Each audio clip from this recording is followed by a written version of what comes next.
மற்ற ஆப் மாதிரி இல்லாம தட்சால் ட்ரிப் சிட்டியை தவிர தமிழகம் முழுவதும் எல்லா டவுன்லயும் இருக்கு. லோக்கல்ல மட்டும் இல்லாம ரெண்டல், அவுட் ஸ்டேஷன் ட்ரிப் டியூட்டின்னு எல்லா டவுனுக்கும் போகலாம். கீழே டிஸ்கிரிப்ஷன்ல இருக்க லிங்கை கிளிக் பண்ணி தட்சால் ட்ரிப்பை டவுன்லோட் பண்ணி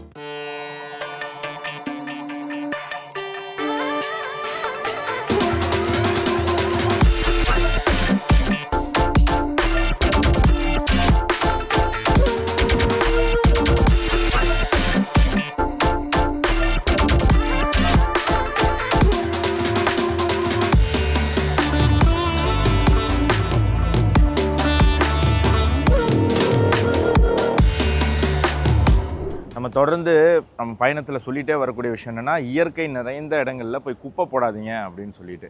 குப்பையை தாண்டி இது இன்றைக்கி நாங்கள் குளிக்கும்போது சந்துரு காலில் குத்திடுச்சு. என்னடான்னு பார்த்தா அதுக்கப்புறம் இந்த மாதிரி ஒரு குப்பி அங்கே இருந்தது. சரி, ஒன்று தான் இருக்கா அப்படின்னா சுற்றி நாங்கள் ஒரு சின்ன ஒரு இடத்துல மட்டும்தான் தேடினோம். இவ்வளோ பாட்டில் வந்து இந்த காவேரி நதியில் போட்டுட்டு போயிருக்காங்க. இவனுங்கெல்லாம் மனுஷனுங்களா இல்லையான்னு எனக்கு தெரியல சுத்தமாக.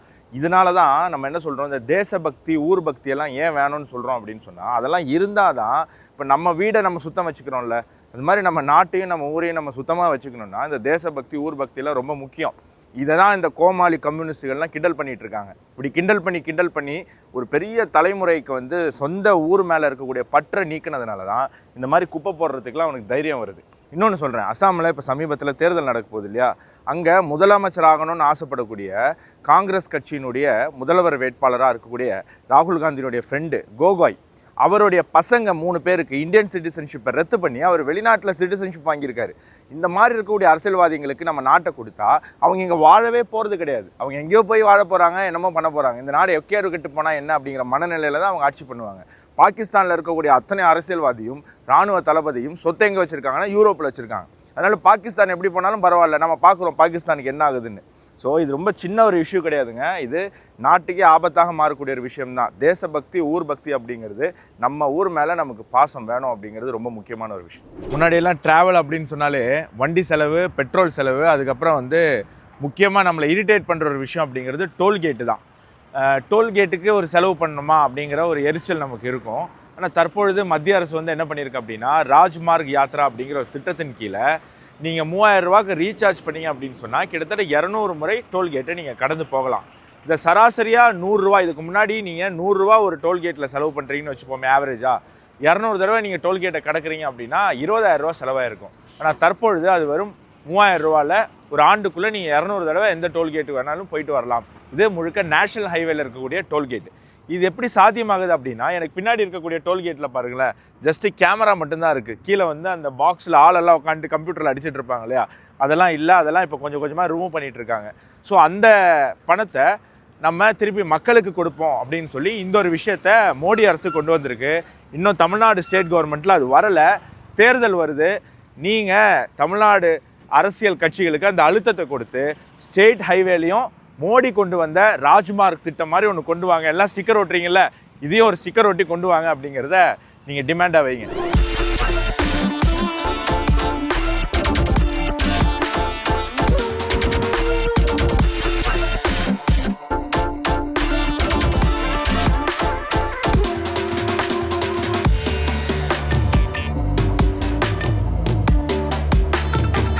வணக்கம் ஆனந்த்.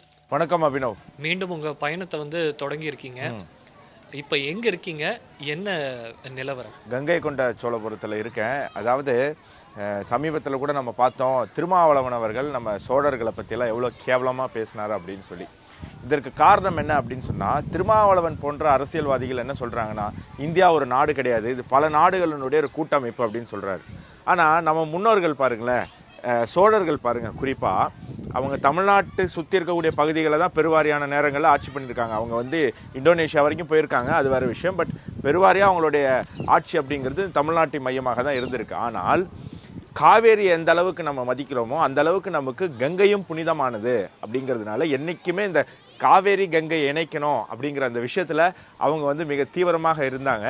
அதனால தான் அவர் வந்து கங்கை வரைக்கும் போய் ஜெயிச்சுட்டு வந்ததோடைய ஒரு இதுவாக இன்றைக்கி தமிழ்நாட்டில் ஒரு ஊருக்கு கங்கை கொண்ட சோழபுரம் அப்படின்னு பேர் வச்சிருக்கிறது நம்மளால் பார்க்க முடியுது. ஸோ இந்தியா அப்படிங்கிற நாடு ஒன்று தான். இங்கே தென்னகத்தில் இருந்த நம்மளுடைய முன்னோர்களுக்கும் கங்கை புனிதமானது. அங்கே வாழக்கூடிய வடபகுதிகளில் வாழக்கூடிய நம்மளுடைய முன்னோர்களுக்கு ராமேஸ்வரமும் காவேரியும் புனிதமானது அப்படிங்கிறது இதன் மூலமாக நமக்கு தெரிய வருது அபினவ். நிச்சயமா. நானே அதனால தான் வரலாற்றில் பெரும்பாலும் தென்னக மன்னர்கள் மறைக்கப்பட்டதுக்கு காரணமே அவர்கள் இந்தியாவை தங்களுடைய நாடா பார்த்தாங்கன்ற வரலாறை மறைக்கிறதுக்கு தான் இதையும் மறைச்சதா நான் கருதுறேன். ஸோ நல்ல விஷயம். அதனால தான் நம்ம பள்ளிக்கூடங்களில் நீங்கள் சொன்ன மாதிரி ராஜாக்கள் எல்லாம் இல்லாமல் ஈவேராவும் கால்டுவெல்லை பற்றி நம்ம படிச்சுட்டு இருக்கோம். ஸோ இந்த ஒரு விஷயமும் நம்ம நேர்களுக்கு நம்ம இது மூலமாக சொல்லிக்கலாம். ஸோ நம்ம மன்னர்களை பற்றி நம்ம படிக்க ஆரம்பிச்சிட்டோம்னா மன்னர்களில் நல்லதும் செஞ்சுருக்காங்க கெட்டதும் செஞ்சுருக்காங்க. நம்ம அவங்களை புனிதர்கள்னு சொல்லலை. ஆனால் இது ஒட்டுமொத்தமாக இந்தியா அப்படிங்கிற நாடு வந்து ஒரே நாடு தான் அப்படிங்கிறது அவங்களும் அன்றைக்கி பேசியிருக்காங்க. இங்கே வாழ்ந்த நம்ம முன்னோர்கள் அத்தனை பேருமே அந்த கருத்து பேசியிருக்காங்க அப்படிங்கிறது தான் அது மூலமாக தெரிய வரும். அதனாலேயே திட்டமிட்டு அது மறைக்கப்படுது அப்படிங்கிறது தான் உண்மை. நிச்சயமான உண்மை. கங்கை கொண்ட சோழபுரத்தில் நீங்கள் இருக்கக்கூடிய இந்த சூழ்நிலையில் தமிழ் ஜனம் சேனலும் ஒரு வாட்டர் ஷெட் மூமெண்ட்டை வந்து அச்சீவ் பண்ணியிருக்கு. எப்படி சோழர்கள் கங்கை வரைக்கும் போய் வெற்றி பெற்றுட்டு வந்தாங்களோ அந்த மாதிரி நமக்கும் இன்றைக்கி வந்து ஒரு முக்கியமான நாள். நாம் வந்து 8 லட்சம் சப்ஸ்கிரைபர்ஸை வந்து இன்றைக்கு எட்டியிருக்கிறோம். அதனால ரொம்ப சந்தோஷம், ரொம்ப நல்ல செய்தி, ரொம்ப மகிழ்ச்சியான ஒரு செய்தி. நம்ம நேர்களுக்கு நன்றி. ஆனால் இப்போதான் கும்மிடி பூண்டியை தாண்டி இருக்கோம். நம்ம இந்தோனேஷியா வரைக்கும் போகிறதுக்கு ரொம்ப தூரம் இருக்குது. அதற்கான உதவியும் நம்ம நேர்கள் செய்வாங்க அப்படின்னு நம்புகிறேன். 8-9 ஆகி 9-10 ஆகணும் அப்படிங்கிறது என்னுடைய வேண்டுகோள். ஸோ சப்ஸ்கிரைப் பண்ணாமல் பார்க்கக்கூடியவர்களாம் மறக்காமல் சப்ஸ்கிரைப் பண்ணிவிட்டு தொடர்ந்து ஜனம் 360 நிகழ்ச்சியும் தமிழ் ஜனம் சேனலில் வரக்கூடிய அத்தனை நிகழ்ச்சியும் கண்டு மகிழுங்க. ஸோ இப்போது விஷயத்துக்கு போயிடுவோம். கேரளாவில் ஒரு சம்பவம் என்ன அப்படின்னா, சமஸ்த கேரளா ஜமாயுத்துல் உலமா அப்படின்ற ஒரு அமைப்பு 100 ஆண்டுகளை காணுது. ஸோ இதை வந்து கொண்டாடும் விதமாக 4 நாள் அவங்க வந்து ஒரு ஈவெண்ட் வந்து ஆர்கனைஸ் பண்ணுறாங்க. அதில் கடைசி நாள் ஈவெண்ட்டில் யார் எல்லாம் பார்ட்டிசிபேட் பண்ணுறா அப்படின்னு பார்த்தா, கேரளாவினுடைய முதல்வர் பினராயி விஜயன், அதே போல் கர்நாடகாவின் துணை முதல்வர் சித்தராமையா, அப்புறம் தமிழ்நாட்டினுடைய முதல்வர் ஸ்டாலின் அவர்களுக்கு அழைப்பு விடுக்கப்படுது. ஆனால் அவர் பங்கேற்கலை.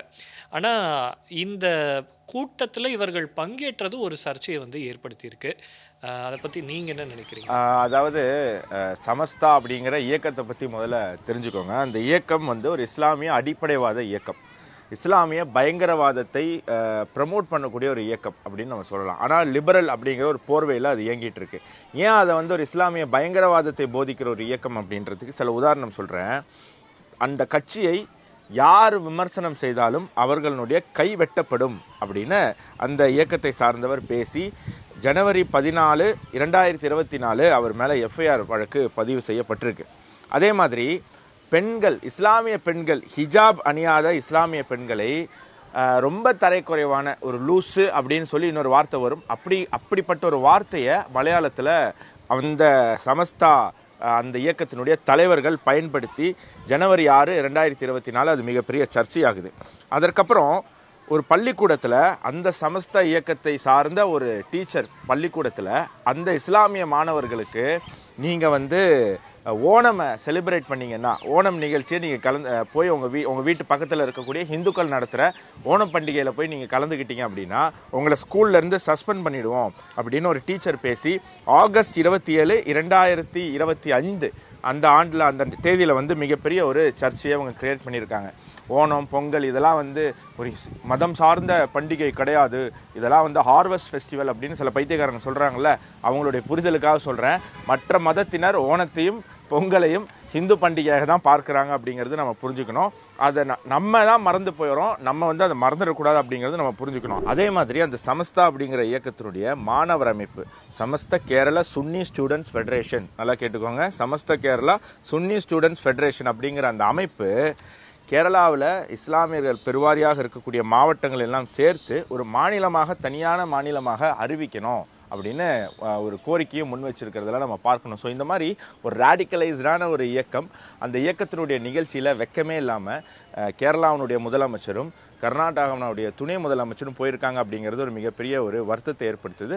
அதை தாண்டி நீங்கள் பார்க்கணும், இதே கேரளாவில் 270 ஆண்டுகள் கழித்து ஒரு மிகப்பெரிய கும்பமேளா நிகழ்ச்சி அங்கே இருக்கக்கூடிய மலையாளிகள், ஹிந்துக்கள் வந்து எல்லோரும் சேர்ந்து நடத்தினாங்க. நம்ம அந்த செய்தியை பார்த்து நம்மளும் 360ல் பேசியிருந்தோம். அந்த நிகழ்ச்சிக்கு கேரளாவினுடைய முதலமைச்சரும் போல, கர்நாடகாவினுடைய முதலமைச்சரும் போல, துணை முதலமைச்சரும் போல யாருமே போல. ஏன் அப்படிங்கிற ஒரு கேள்வி வருது. அப்போ இந்துக்களுடைய பண்டிகைக்கு நீங்கள் போக மாட்டீங்க, அதே ஒரு இஸ்லாமியர்களுடைய நிகழ்ச்சி அப்படின்னா அந்த மேடையில் போட்டி போட்டு இதே சிவகுமாரும் டிகே சிவகுமாரும் பினராயி விஜயனும் தான் ஒரு வாரம் முன்னாடி வரைக்கும் பயங்கரமாக அடிச்சுக்கிட்டாங்க. என்ன கேரளாவில் வந்து கன்னட மொழியை வந்து நாங்கள் கற்றுக் கொடுக்க மாட்டோம்னு சொன்ன இவர் பினராயி விஜயன், அப்படின்னா நாங்கள் கர்நாடகாவில் மலையாளத்தை கற்றுக் கொடுக்க மாட்டோம்னு அவர் இப்படி சண்டை போட்டதையும் நம்ம பார்த்தோம். ஸோ இப்படி சண்டை போட்டவங்க இது இஸ்லாமிய நிகழ்ச்சின்னொடனே ஒன்று சேர்ந்துடுறாங்க. இந்த ஒன்று சேருதல் காவேரி பிரச்சனைக்கும் வரமாட்டேங்குது, முல்லைப்பெரியார் பிரச்சனைக்கும் வரமாட்டேங்குது, கேரளா கர்நாடகா எல்லையில் ஏகப்பட்ட பிரச்சனைகள் இருக்குது, அதுக்கெல்லாம் வரமாட்டேங்குது. அப்போல்லாம் இவங்க ஒன்று சேர மாட்டுறாங்க. ஆனால் ஒரு இஸ்லாமியர்களுடைய நிகழ்ச்சி அப்படின்னும் போது ஒன்று சேர்றாங்க அப்படிங்கிறது ஒரு வேடிக்கையாக இருக்குது. இவங்களுடைய நாடகம் மீண்டும் மீண்டும் அம்பலமாகுது. இந்துக்கள் மத்தியில் ஒரு விழிப்புணர்வு ஏற்படுது அப்படிங்கிறது நம்ம பார்க்கணும். அப்படின்னா அது மட்டும் இல்லை, இந்த மாதிரியான அரசியல்வாதிகள் பேசும்போது தொடர்ந்து என்ன கருத்தை வலியுறுத்துறாங்க அப்படின்னா, அனைவரையும் சமமாக பாவிக்கணும், அனைவரையும் சமமாக நாங்கள் பாவிக்கிறோம் அப்படின்ற விஷயத்த தொடர்ந்து சொல்கிறாங்க. ஆனால் கொஞ்ச நேரத்துக்கு முன்னாடி இப்போ நீங்கள் சொன்னது என்ன அப்படின்னா, கேரளாவில் நாங்கள் கன்னடத்தை படிக்க விட மாட்டோம், கர்நாடகாவில் நாங்கள் மலையாளத்தை படிக்க விட மாட்டோன்ற பிரிவினை கருத்துக்களை பேசுகிறதும் இவங்க தான்.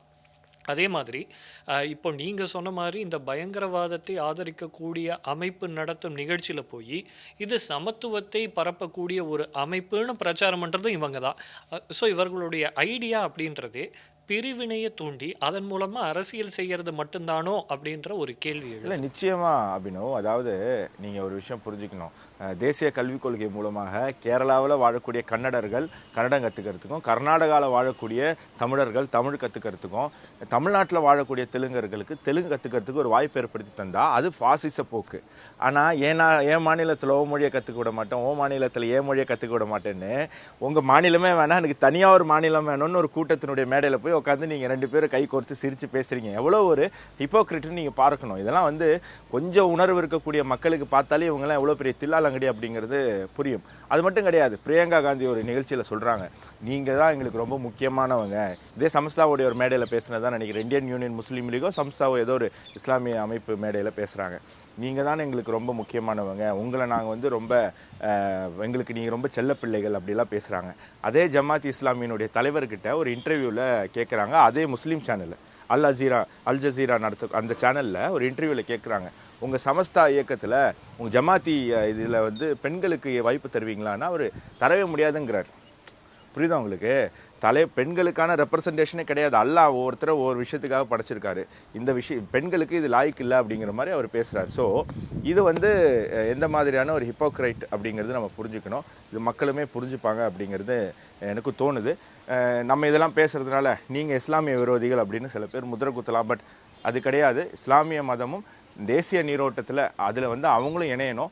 மக்களும் வந்து இந்த தேசத்தினுடைய வளர்ச்சி பாதையில் அவங்களுடைய பங்கு இருக்கணும் அப்படிங்கிறதுக்காக தான் தொடர்ந்து இது நம்ம வந்து விழிப்புணர்வாக சொல்லிட்டு இருக்கோம். இந்துக்களுக்கான விழிப்புணர்வு மட்டும் கிடையாது, இஸ்லாமிய மக்களுக்கான விழிப்புணர்வும் இது. நிச்சயமா நாம தான் திரு அப்துல் கலாம் ஐயா அவர்களை ஒரு இந்தியராக மதிக்கிறோம். அவரை நம்ம எங்கேயுமே இஸ்லாமியராக பார்க்கல, நாம் எங்கேயும் பிரிச்சும் பார்க்கல. அப்படி பார்த்து வழி நடத்தக்கூடிய அமைப்புகள் தவறு செய்யுது அப்படின்றத நம்ம அதுக்கு அரசியல் கட்சிகள் உறுதுணையாகவும் இருக்கு, அதை தான் நம்ம கண்டிக்கிறோம். இயக்கங்கள் தனியாக போகிறத பற்றி அவங்க என்னமோ செஞ்சுட்டு போகிறாங்க, அது பிரச்சனை கிடையாது. தேர்ந்தெடுக்கப்பட்ட முதலமைச்சர்கள் இந்த மாதிரி பிரிவினை தூண்டும் இயக்கங்கள் நிகழ்ச்சியில் போய் கலந்துக்கிறது ரொம்ப வருத்தம் அளிக்கிறது. நிச்சயமா தொடர்ந்து ஒரு முக்கியமான விஷயம், இதை வந்து நம்ம ஏற்கனவே பேசணும் அப்படின்னு நினச்ச ஒரு விஷயம், ஆனால் சில சூழ்நிலையால் தள்ளி போயிடுச்சு. ஆனால் இன்றைக்கி வந்து நம்ம திரும்ப இதை எடுத்தே ஆகணும்னு சொல்லி எடுத்திருக்கோம். அது என்ன விஷயம் அப்படின்னா, பிரபல நடிகர் கிஷோர் நம்ம பார்த்துருப்போம் பல படங்களில். காந்தாரா படத்தில் அந்த ஃபாரஸ்ட் ஆஃபீஸராக வந்திருப்பார், அப்புறம் வெற்றிமாறன் படத்துலலாம் நிறைய நடிச்சிருக்காரு. ஸோ அவர் வந்து பேட்டி கொடுக்குறாரு. அந்த பேட்டியில் என்ன சொல்கிறாரு அப்படின்னு சொன்னால், இவரால் டைம் ட்ராவல் ஆக முடிஞ்சது அப்படின்னு சொன்னால் 2014க்கு முன்னாடி போய் பிரதமரை வந்து மாற்றிருப்பாராம். ஏன் அப்படின்னு சொன்னால், பிரதமர் மோடி தலைமையிலான ஆட்சியின் கீழே தான் இங்கே வந்து கலவரங்கள் நிறைய நடக்குது அப்படின்ற ஒரு குற்றச்சாட்டையும் முன்வைக்கிறார். இதை எப்படி பார்க்குறீங்க? அதாவது முதல்ல வந்து கிஷோர் மாதிரியான நக்சலைட்டுகளுக்கு ஒரு விஷயம் புரிஞ்சு போயிடுச்சுன்னு நினைக்கிறேன். என்னென்னா, தேர்தலில் மோடியை தோற்கடிக்க முடியாது, தேர்தலில் மக்கள் ஆரவாரமாக அவர் செய்யக்கூடிய விஷயங்களை பார்த்து அது பிடிச்சி போய் அவருக்கு வாக்களித்து மீண்டும் மீண்டும் பிரதமராக தேர்ந்தெடுக்கிறாங்க. ஸோ அது வாய்ப்பு இல்லை அப்படின்னு புரிஞ்சுக்கிட்ட கிஷோர் இப்போ வந்து இல்லை நாங்கள் வந்து டைம் ட்ராவல் மிஷின் கண்டுபிடித்தாவது நாங்கள் பின்னாடி போய் இந்த மாதிரி ஒரு சினிமாக்கான கதையை நம்ம யோசிச்சிருக்கோம் அப்படின்னு நீ புரிஞ்சு உங்களுக்கு ஞாபகம் இருக்கும்னு நினைக்கிறேன். அதை வந்து இவர் வந்து இப்போ பேசுகிறாரு, சினிமாலே இருக்கார் இல்லையா, ஸோ அதனால் சினிமா மாதிரியான விஷயங்கள் மூலமாகவாவது பிரதமரை மாற்றலாம் அப்படின்னு. நான் என்ன சொல்கிறேன், கிஷோர் மாதிரியான இந்த நக்சலைட்டுகளுக்கு அரலூசுகளுக்கு என்ன சொல்ல விரும்புகிறேன் அப்படின்னு சொன்னால், நீங்கள் வேணால் படுத்துட்டு கனவு காணுங்க, பிரதமர் வந்து மோடி அவர்கள் பிரதமர் ஆகலை அப்படின்னு கனவு காண்டுட்டு அட்லீஸ்ட் நைட்டு தூங்குற அந்த ஒரு 10 மணி நேரம் 12 மணி நேரமாவது உங்களுக்கு சந்தோஷமான ஒரு வாழ்க்கையை வாழுங்க. அதுக்கப்புறம் யாராவது எழுப்புனா திருப்பி ரியாலிட்டிக்கு வந்துடுவீங்க. நரேந்திர மோடி அவர்கள் 3வது முறை பிரதமராக இருக்கார், 4வது 5வது முறை ஆவாரா அப்படிங்கிறதுலாம் நம்ம பார்க்கலாம். ஏன்னா இன்றைக்கி இருக்கக்கூடிய ஒரு கருத்தின்படி அவர் தான் மீண்டும் பிரதமர் ஆவார் அப்படிங்கிறது சொல்லப்படுது. ஸோ டைம் ட்ராவல் மிஷனில் போய் அவரை மாற்றுறதுலாம் சாத்தியம் கிடையாது. இன்னும் அந்த மிஷன்லாம் கண்டுபிடிப்பாங்களா அப்படிங்கிறதும் தெரியல. ஸோ தூக்கத்தில் கனவு கண்டுட்டு உங்களுடைய கனவை நிறைவாக்கிக்கோங்க அப்படிங்கிறது தான். 2வது விஷயம், கிஷோர் மாதிரி இப்போ நடிகர்கள்லாம் மோடியை மாற்றணும்னு சொல்கிறாங்க. ஆனால் 2021க்கு முன்னாடி போய் முதல்வரை மாற்றணும் அப்படின்னு சொல்கிறது இல்லையே. இதே தமிழக முதல்வரனுடைய ஆட்சியில் தான் நம்ம பார்க்குறோம் கள்ளசாராயம் குடித்து எத்தனையோ பேர் இறந்து போயிருக்காங்க. அதே மாதிரி வடபகுதியிலேருந்து இந்திய பகுதியிலேருந்து வரக்கூடிய தொழிலாளர்களை வந்து எந்த அளவுக்கு துன்புறுத்தியிருக்காங்க. சமீபத்தில் பார்த்தோம் 3 பேரை புருஷன் பொண்டாட்டி குழந்தைங்களை வந்து வெட்டி கொன்னதை நம்ம பார்த்தோம். அதே மாதிரி இங்கே இருக்கக்கூடிய தோட்டத்தில் காடுகளில், அதாவது திருப்பூர் பக்கத்தில் தோட்டத்தை காடுன்னு சொல்லுவாங்க, அந்த மாதிரி காட்டுக்குள்ளே வாழக்கூடிய முதியோர்களை கொல்ற விஷயம், இந்த மாதிரி செய்தியெல்லாம் நான் முன்னாடி பார்த்தது கிடையாது. இப்போ தான் சமீபத்தில் தான் நம்ம பார்க்குறோம். பெண்களுக்கு நிகழக்கூடிய தவறுகள் பிரச்சனைகள் அதில் பாதி கூட ரிப்போர்ட் ஆகிறதில்ல, வெறும் 10% தான் ரிப்போர்ட் ஆகுது. அதுவே மிகப்பெரிய அளவில் இருக்குது. லாக்அப் டெத்து 24-27 லாக்அப் டெத் வந்து தமிழகத்தில் நடந்திருக்கு. விவசாயிகள் தற்கொலை பண்ணிகிட்டு இருக்காங்க, இளைஞர்கள் தற்கொலை பண்ணிகிட்டு இருக்காங்க, வேலை வாய்ப்பு இல்லாமல். அதே மாதிரி பட்டியல் சமுதாய மக்களுக்கு மான மரியாதையோட வாழ முடியல. அவங்களால ஒரு நிகழ்ச்சியில் கொடியேற்ற முடியல, அவங்களுக்கு உட்கார இடம் தர மாட்டுறாங்க. அவங்க தண்ணி குடிக்கக்கூடிய தொட்டியில் யாரோ போய் மலம் கலந்துட்டு இன்னும் அவங்க யாருன்னு தெரிஞ்சுக்க முடியாமல் அரெஸ்ட் பண்ணாமல் இன்னும் அந்த விஷயங்கள்லாம் தொடர்ந்து போயிட்டு இருக்கு. இவ்வளோ பிரச்சனை தமிழ்நாட்டில் இருக்குது. கிஷோர், நீங்கள் தமிழ் படத்தில் நடிச்சிட்டு இருக்கீங்க. மோடியை டைம் ட்ராவல் பண்ணி மாற்றுறதுல ஒரு பக்கம் இருக்கட்டும், அட்லீஸ்ட்டு சிஎம்ஐ டைம் ட்ராவல் பண்ணி மாற்ற முடியுமா அப்படிங்கிற சிந்திக்கவாவது தொடங்குங்க. ஸோ பிரச்சனை நம்மளை சுற்றி நிறையா இருக்குது. உங்களுடைய சினிமா வாய்ப்புகளுக்காக, உங்களுடைய அரசியல் நீங்கள் தான் பொலிட்டிக்கல் ஐடியாலஜின்னு சொல்லுவாங்க இல்லையா, நீங்கள் ஒரு கம்யூனிஸ்ட் நக்சல், அதனால தான் நீங்கள் வந்து வெற்றிமாறன் எடுத்த விடுதலை போன்ற ஒரு கம்யூனிஸ்ட் நக்சல் பயங்கரவாத படத்துலலாம் நடிச்சிருக்கீங்க. ஸோ அந்த மாதிரி படத்தில் நடித்தவங்களுக்கு இப்படி தான் பேச தோணும்.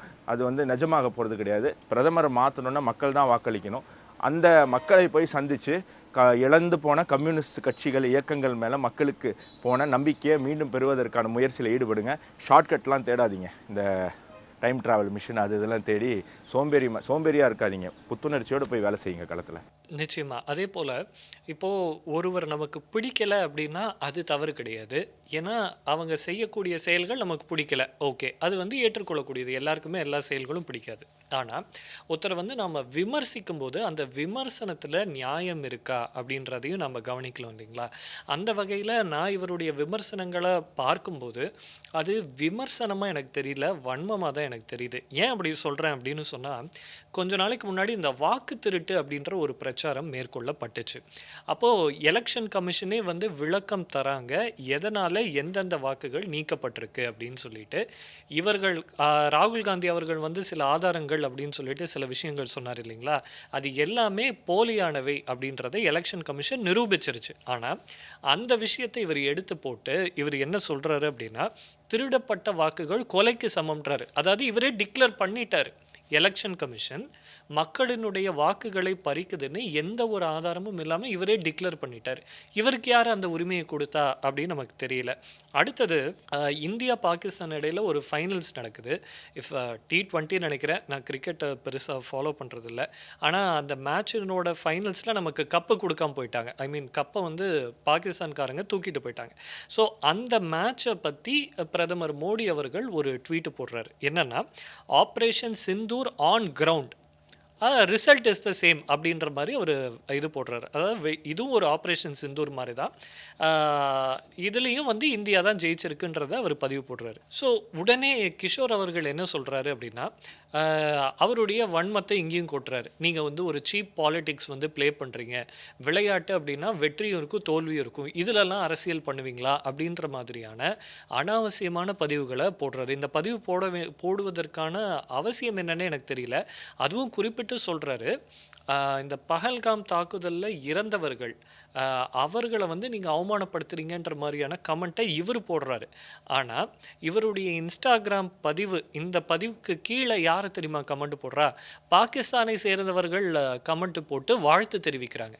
அப்போ அந்த பஹல்காமில் கொல்லப்பட்டவர்களை இழிவுபடுத்தியது பிரதமர் மோடியா அல்லது கிஷோரா? நிச்சயமா. இந்த ஒரு கேள்வியும் இந்த எழுது. கேள்வியை சந்தேகமே வேண்டாம். கிஷோர் போன்ற கம்யூனிஸ்டுகளுக்கு தான் இந்தியர்கள் தாண்டி பாகிஸ்தானியர்கள் மீது ஒரு என்னது அன்பும் காதலும் அதிகம். ஒரு விஷயம் நீங்கள் புரிஞ்சுக்கணும், கம்யூனிசமும் இஸ்லாமும் ஒரே நாட்டில் இருக்காது. நீங்கள் பார்க்குறீங்க, சைனாவில் கம்யூனிசம் இருக்குது, இஸ்லாம் கிடையாது. பாகிஸ்தானில் இஸ்லாம் இருக்குது, கம்யூனிசம் கிடையாது. இது ரெண்டுமே இருக்கிற ஒரே நாடு இந்தியா தான். காரணம் என்னென்னா, பெரும்பான்மை ஹிந்து, ஆட்சி செய்வது பாஜக, பிரதமராக இருக்கிறது மோடி. ஸோ அந்த அளவுக்கு ஒரு சகிப்புத்தன்மையோடு இங்கே இருக்கக்கூடிய கட்சிகளும் மதங்களும் செயல்பட்டு கொண்டிருக்கு. ஆனால் இந்த கம்யூனிஸ்டுகள், இஸ்லாமிய அடிப்படைவாதிகளும் சொல்கிறது என்னென்னா, இந்தியாவில் கருத்து சுதந்திரம் கிடையாது அப்படின்னு. இஸ்லாமியர்கள் கை காட்டுறது பாகிஸ்தானை. பாகிஸ்தானில் கம்யூனிஸ்டுகளை கொண்டுடுவாங்க, அதாவது சுட்டு லிட்டரலி கம்யூனிஸ்டான வாயிலே சுட்டுருவாங்க. அதே மாதிரி கம்யூனிஸ்டுகள் வந்து இந்தியாவில் கருத்து சுதந்திரம் இல்லை அப்படின்னு எங்கே இருக்குன்னு கேட்டால் சைனாவை கை காட்டுவாங்க. சைனாவில் இஸ்லாமியர்கள் நீங்கள் அந்த குல்லா போட்டு வந்து தாடி வச்சுருந்தீங்கனாலே உங்களை வாயில் சுட்டுருவாங்க. ஸோ இப்படிப்பட்ட 2 நாடுகளை உதாரணமாக காட்டி உண்மையிலேயே நடுநிலையாக இருக்கக்கூடிய இந்தியாவை அவமானப்படுத்தும் போக்கு இந்த 2 பேருமே பண்ணிட்டு இருக்காங்க. அதற்கு மிகப்பெரிய உதாரணம் சம்ஸ்தா போன்ற இயக்கங்களும் கிஷோர் போன்ற நக்சல்வாதிகளும். நிச்சயமா. நிகழ்ச்சியோட நிறைவு பகுதிக்கு வந்துட்டோம். உங்களுடைய பயணம் தொடர்ந்து வெற்றி பெற வாழ்த்துக்கள். நன்றி அபினவ். மீண்டும் நாளை இன்னொரு இடத்துல நல்ல ஒரு லொக்கேஷனில் சந்திப்போம். நிச்சயம். உங்களுக்கு எதுவும் வைத்தறிச்சல் எதுவும் இல்லையே? கவலைகள், கோபம் எதுவும் அப்படி எதுவும் இல்லையே? இல்ல, ஆக்சுவலி டிராவல் பண்ணால் தான் இப்போல்லாம் எனக்கு வயிறு எரியுது. அந்த அளவுக்கு டிராவல் பண்ண முடியாத அளவுக்கு என்னுடைய பாடி வீக்கான கண்டிஷனில் இருக்குது. அதனால என் சார்பில் நீங்களே இருந்தாலும் நம்ம ஒரு ட்ரிப்பு போகிறோம். இந்த வீடியோவை தொடர்ந்து நான் எல்லா வீடியோலையும் சொல்லிக்கிட்டே இருக்கேன். நிர்வாக இயக்குனர் இதை பார்த்து நம்மளுக்கு அதுக்கான ஒரு வாய்ப்பு ஏற்பாடு பண்ணி தருவார் அப்படின்னு நான் நம்புகிறேன். ஐயோ இல்லை, அதுக்கு தான் நான் இப்போவே சொல்லிட்டேன், என்னால் இந்த பாடி தாங்காது. யார் சொல்கிறதையும் கேட்டு என்னை வந்து அலக்கழிச்சிடாதீங்க. அதனால் நான் வந்து அலுவலகத்திலேயே இருந்து உங்களுக்கு சப்போர்ட் செய்கிறேன் அப்படின்றத தாழ்மையோடு தெரிவிச்சுக்கிறேன். நிச்சயமா அபினவ். ரொம்ப நன்றி. மீண்டும் நிகழ்ச்சியில் சந்திப்போம். நன்றி, வணக்கம், ஜெய்ஹிந்த்.